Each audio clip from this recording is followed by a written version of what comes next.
सूर्य अस्त के समय घर की बहू, बेटी, घर के गऊ, घर की गाय भी, यहां तक कहते दूध भी, लक्ष्मी भी शाम के समय किसी को ना दीजिए।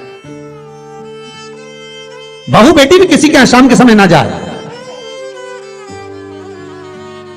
हमारे घर की लक्ष्मी हमारे घर में रहे। संध्या का समय ऐसा होता है, शाम का समय, कि गाय भी चरकर घर की ओर आ जाती है, गौएं भी अपने ठिकाना पाती हैं, पशु पक्षी। पर एक आज का फैशन ऐसा हो गया राम, ये बेटियां, ये बहुएं अपनी सहेली को फोन लगाकर कहती हैं कितनी बजे चलेगी? 5:30 तक चलते हैं शाम के समय। हाँ ठीक है, शाम के समय घर छोड़कर रुपया खर्च करने के लिए जा रहे हैं। या शास्त्र कह रहा है शाम के समय तो भिक्षुक भी अगर मांगने आए तो ना दिया जाए। दहली पर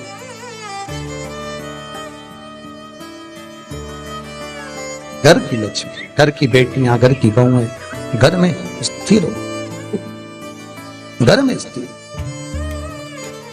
चौखट पर भूल कर भी बैठ जाते हैं, उनके शरीर में बीमारी बनी रहती है। चाहे वो 50 डॉक्टर बदल लें, चाहे वो 50 जगह पर जाकर दिखा लें, चाहे कितनी भी आभूषण, मोती, रतन, माणिक बदल बदल कर पहन लें, तो भी उसके शरीर में कष्ट रहेगा ही। जिस व्यक्ति को बहुत ज्यादा बीमारी रहती हो, शरीर में बहुत कष्ट हो, टेबलेट खा खा कर जिंदगी निकल रही हो, बीमारी डॉक्टर का पीछे ही नहीं छूट रहा हो, तो शिव महापुराण, विष्णु पुराण और स्कंद पुराण में जो पुरुषोत्तम कथाओं का वर्णन किया गया है, एक आटे का दिया, उसमें 4 बत्ती, आटे के दिए में 4 बत्ती रखें, तिल्ली का तेल डाल लें, थोड़ा सा उसमें सरसों का तेल डालें, महाराज घर के बाहर, अर्थात घर के अंदर के बाहर जो चौखट होती, चौखट से थोड़ा सा बाहर, बिल्कुल चौखट पे नहीं बैठना, थोड़ा सा बाहर, 9वीं तिथि के दिन शाम के 6 से 6:30 के बीच में 21 बार जो व्यक्ति बीमार रहता है उसके सिर से नीचे की ओर श्री नरसिंह भगवान का स्मरण कर कर, जिस अधिक मास में जिस तिथि को उतारा कर रहे हो उस तिथि का नाम लेकर, उस अश्विन अधिक मास का नाम लेकर, जो व्यक्ति का उतारा कर रहे हो उसका नाम और गोत्र लेकर 21 बार जो उतार कर उस दिए को घर के ही चौखट पर रख देता है, उस व्यक्ति की बीमारी छूट जाती है महाराज। वो रोगीला नहीं रहता, रोग से ग्रस्त नहीं रहता, दवाई गोली उसकी छूटती है। कभी ये डॉक्टर को दिखा लो, कभी वो डॉक्टर को दिखा लो, कभी यहां दिखाओ, कभी वहां दिखाओ, उससे छुटकारा मिलता है। 9वीं तिथि चाहे शुक्ल पक्ष की हो चाहे कृष्ण पक्ष की हो, 9वीं की रात्रि के 12 बजे या 10वीं की रात्रि के 12 बजे घी का दिया हथेली में रखकर दरवाजे के बाहर उस दिए को हथेली में रखकर चंद्र का दर्शन रात्रि के 12 बजे दिए की लो में चंद्र का दर्शन करते हैं, उससे ज्योत प्रबल होती है महाराज। या तो होगा वो 9वीं की रात्रि 12 बजे या 10वीं की रात्रि की 12 बजे चंद्र का दर्शन, दीप घी का हाथ में जलाकर, नाम गोत्र अपना बोलकर, नरसिंह भगवान का स्मरण कर कर, अश्विन अधिक मास का स्मरण कर कर, ज्योति में चंद्र का स्मरण कर कर दर्शन किया जाता है। नेत्र कमजोर हो तो उस दिन 3 या 4 दिन में ज्योतियों का क्रम बढ़ना प्रारंभ होता है। वैसे तो 15 दिन का लिखा है, पर शिव महापुराण कहती है 3-4 दिन का क्रम बहुत बढ़ता जाता है।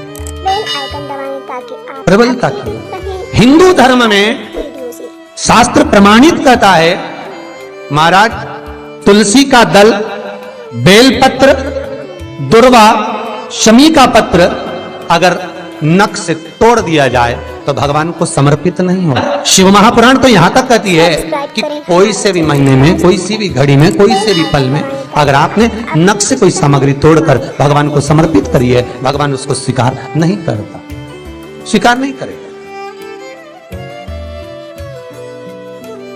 कईयों की आदत रहती है तुलसी का दल भी तोड़ेंगे तो नख से तोड़ देंगे, डंडी नख से तोड़ देंगे, बेलपत्री की डंडी नख से तोड़ देंगे, नहीं स्वीकार। दुख है, तकलीफ है, नौकरी नहीं लग रही, सर्विस नहीं लग रही, व्यापार नहीं चल रहा, पैसा नहीं आ रहा, मानसिक टेंशन बना हुआ, कुछ हो ही नहीं रहा, तो क्यों भटक रहे हो? वहां गए, उनसे पूछ लिया अंगूठी बता दो कौन सी पहन ले, वो वाली अंगूठी पहन लो, ये वाला नथ पहना, वो पहन लिया, पुगराज पहन लिया, मोती पहन लिया, नीलम पहन लिया, पन्ना पहन लिया, गौमेद पहन लिया, सब कुछ पहना।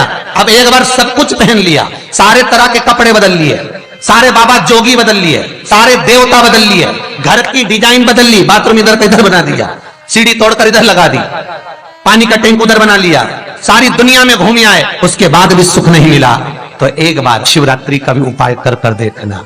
शायद मुझे उम्मीद है जिंदगी भर तो दुख झेलोगे नहीं, सुख इतना झेलोगे, सुख का अनुभव इतना होगा कि दुख कहां गया मालूम ही नहीं पड़ेगा। ये मुझे उम्मीद है, मेरे विश्वनाथ की कृपा अगर हो गई, बस उसका अनुमोदन करो, उसका स्मरण। 5 बेर बोर जो खाते हैं, खाते हैं ना बेर जो बाजार में आते हैं, बोर जो आते हैं खाने वाले, 5 बेर, 5 जौ जानते हो, वो जौ हवन में डलती है, 5 जौ, 5 श्वेत पुष्प, 5 कमलगट्टे, 5 काली मिर्च, अपनी कामना कर ठीक दोपहर के 12 बजे अश्विन अधिक मास की शिवरात्रि के दिन भगवान शंकर के शिवलिंग पर चढ़ाओ, झोली पसार का निवेदन करो और बाबा को 11 दीप घी के दिए 11 शिव जी के सामने जला दो। वापिस आओ, शाम के समय जाकर एक चौमुखी दिया भगवान शंकर के मंदिर के सामने चौखट के बिल्कुल बीचों बीच सम्मुख में जलाकर आ जाइए। जिंदगी में कभी दुख नहीं मिलेगा, ये विश्वास रखना, शिव पूर्ण देगा, कभी खजाने में कमी नहीं आ सकती, भंडार वो भरेगा। दुख नहीं, तकलीफ नहीं, कष्ट नहीं। किसी पुराण में कोई उपाय नहीं लिखा, केवल कुछ पुराण है। शिव महापुराण में तो बहुत उपाय हैं साहब, स्कंद पुराण, नर्मदा पुराण, लिंग पुराण, इन पुराणों में बड़े सुंदर सुंदर उपाय जो लिखे गए, उसको बस समझना है, उसको केवल अपनी जिंदगी में उतारना है। रोग हो गया गुरुजी, बहुत दुखी हैं, बीमारी ने, कैंसर ने घेर लिया, किडनी लीवर खराब हो गया, हम तो त्रिजुगी नारायण भी ना जा सकते, हम पांडुकेश्वर भी ना जा सकते। आप तो ऐसा उपाय बता दो जो घर में कर ले, बताऊंगा, उसका भी उपाय बताऊंगा। कैंसर, किडनी, लीवर, क्या अकाल मृत्यु वो मरे जो काम करे चंडाल का, काल उसका क्या बिगाड़े जो भक्त हो महाकाल का। क्या करेगा काल भी। कलकत्ता में बताया था मोदी परिवार का एक चरित्र, कलकत्ता में वर्णन किया था महू का एक चरित्र कि मरकर भी जिंदा कर देता है वो देवाधिदेव महादेव हो सकता है, जो मृत्यु पर भी विजय प्राप्त कर सकता है वो देवाधिदेव महादेव हो सकता है, जो यमराज को भी मार दे वो देवाधिदेव महादेव हो सकता है।